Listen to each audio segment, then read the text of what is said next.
This is the most advanced 3D printer in the world. Within 1 minute, it prints an amphibious rapid response tank. The tank is equipped with a full range of cutting-edge weapons. Its top speed reaches 1,000 kilometers per hour. What truly shocks the audience is that a super soldier is printed along with the tank. A black warrior glowing with red light appears before everyone. He is the most advanced code-based digital war god ever created. This type of digital being possesses strength and speed far beyond human limits. It does not need to eat or drink. It can be mass-produced endlessly. Once used, it can be destroyed immediately. It takes up no physical space. As CEO Julian delivers this speech, the war god glances at him. The look seems to carry a hint of dissatisfaction at Julian's cold and ruthless words. With all that sophisticated code, what makes you think you can contain it? I can assure you, General, the most advanced fail-safe mechanisms and restriction protocols are in place. Southerly front with isotropic lift turning cyclonic. Predicted precipitation 2.6 inches. I hope that you brought your umbrellas. The clients are all very pleased with the new product, but after the group leaves, the red lines on the war god's body suddenly begin to flicker. Moments later, he starts to violently disintegrate. The massive tank behind him also collapses into a pile of fine dust. The truth is, Julian hid the most critical flaw from his biggest clients to close the deal. These AI digital products are not perfect.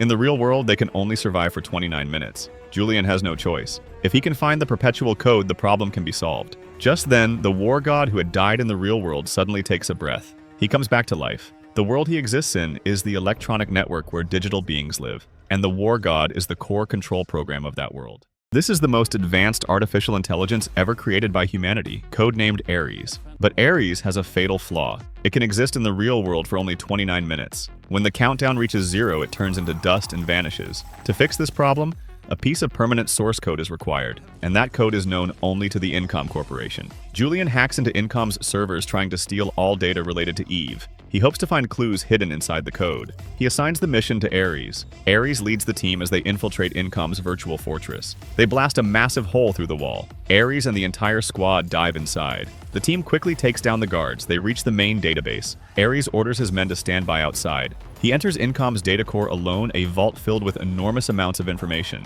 At that moment, an on-duty technician in Incom's data center detects a hacking alert. He urgently notifies the company's counter-intrusion unit. The emergency security protocols are activated. Meanwhile, Ares scans vast amounts of data related to Eve. He realizes that this woman's beliefs are completely different from those of his creator, Julian. Under her leadership, Incom does not use AI to build weapons. Instead, the technology is applied to healthcare and education. Ares senses kindness within her. After securing the data, Tavis orders an immediate retreat. But the security system is already online. Large numbers of soldiers are now rushing toward them. A U.S. battleship that should have sunk 1,000 years ago suddenly appeared in the Philippine jungle. The woman sent to investigate the nuclear radiation leak was stunned, yet the man beside her recognized it at once. This was the very battleship he had served on years ago.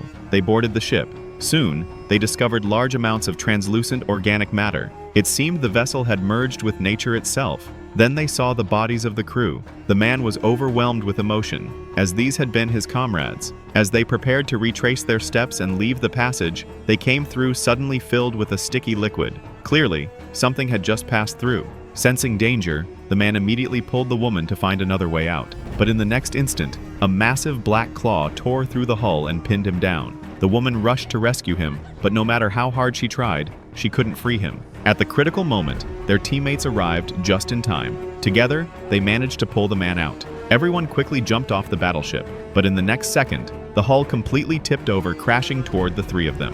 Though they narrowly escaped, the threat was far from over. A horned bat suddenly burst through the ship, diving straight at them. The group scrambled into a pit, barely avoiding the attack.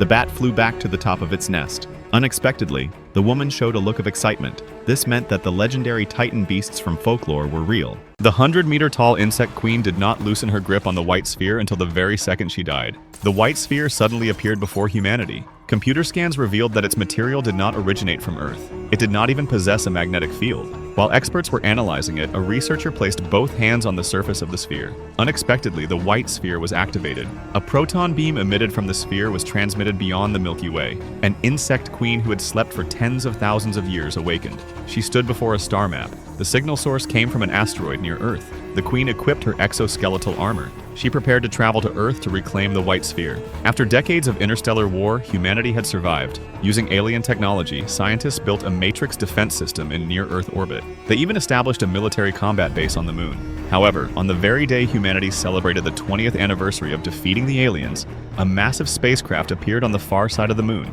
The ship measured 5,000 kilometers in diameter. The Lunar Combat Command responded immediately. At the commander's order, laser ion cannons struck the alien vessel, but every attack was blocked by its shield. A second assault was launched, yet during the ion cannon's charging time, the enemy attacked first. With a single strike, the entire Lunar Command Center was erased. The alien ship continued its course toward Earth. The Supreme Ground Commander activated the near-Earth orbital defense system, but the laser cannons required too much time to recharge. The alien vessel launched another attack. The entire defense network was destroyed. Humanity's final line of defense had fallen.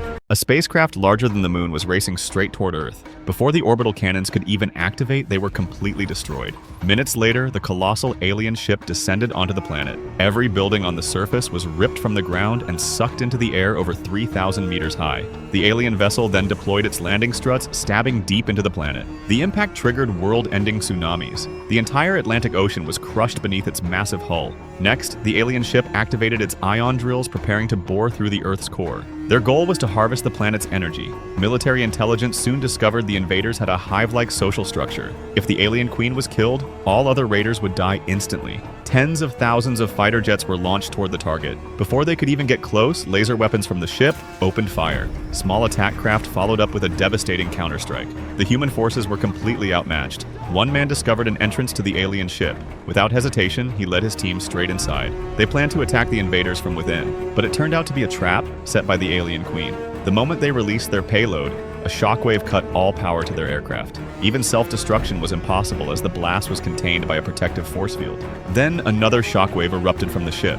Every communication satellite was wiped out in an instant. Meanwhile, scientists accidentally activated a mysterious white sphere. The sphere was an advanced life form from tens of thousands of light years away. It was the natural enemy of the Raider species. It had come to Earth to help humanity fight back, but the alien queen had already locked onto the sphere's location. If she obtained it, Earth would lose its last chance of survival. After nuclear war breaks out, a boy hides inside a Chinese-made refrigerator. By sheer luck, he survives the blast. When he steps out, the first thing he sees is a power-armored soldier. From that moment on, Maxim is born with a dream. He wants to wear a mech suit and become a hero of this wasteland. He joins the Steel Brotherhood, the order to which the armored warriors belong. Despite the name, the Brotherhood is not made up of men alone. The organization was once part of the US Army. That is why they still rely on pre-war military equipment. Their ultimate goal is to control all scientific technology in the wasteland. By doing so, they expand their power and dominance. Can you identify this relic?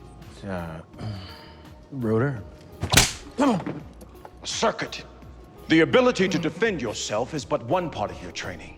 We are the finders and the preservers. Unless you know what to find and preserve, you are more useful as a corpse. But dreams and reality are rarely the same. Maxim dreams of becoming a power-armored warrior, yet he lacks the qualifications to even try. Worse still, his poor academic performance makes him an easy target for bullying. Instead, he is assigned the lowest job imaginable. His daily duties include shoveling waste and unclogging toilets at the base. Still, Maxim has a brilliant friend named Dane. Dane never looks down on him for his bad grades. The two often sneak into the armory together. There, they secretly admire the power armor stored inside. Power armor is extremely limited in number. Only the absolute elite are chosen to be